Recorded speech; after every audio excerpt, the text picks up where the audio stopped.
Did you know ક્યારેક couples કોમ્પિટિશનમાં ઉતરી જતા હોય છે. એક હસબન્ડ આવીને પોતાની વાઈફને એમ કહે કે કાલે રાતના તો મને 2 કલાક જ ઊંઘ આવી, ગઈકાલનો દિવસ ઓફિસમાં ખરાબ ગયો હતો ને આજે તો પાછું ઓડિટ પણ છે, એટલે આજે તો ઓર ખરાબ જવાનો છે.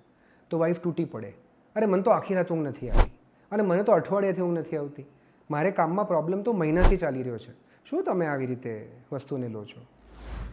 પેલો હસબન્ડ પોતાની વાઈફ પાસે ઇમોશનલ વોર્મથ માટે આવ્યો હતો કે મને કાંઈક ઠીક નથી લાગી રહ્યું, હું મારા માણસને કહું, કદાચ એ સમજશે.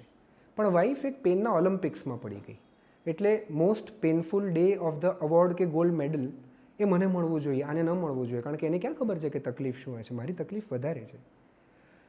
આમાં 2 સાયકોલોજીકલ પર્સ્પેક્ટિવ હોય.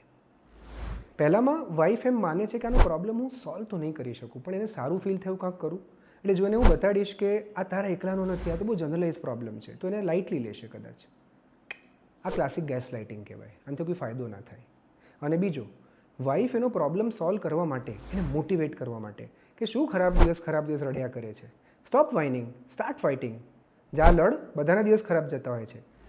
એટલે જ્યાં એને એમ જોઈતું હતું કે મારી વાઈફ મને ઇમોશનલી ટાઈટ પકડી અને મને હૂંફ આપે, ત્યાં એને પહેલાં ટોક્સિક મોટિવેશનના રસ્તે ચડાવી દીધો.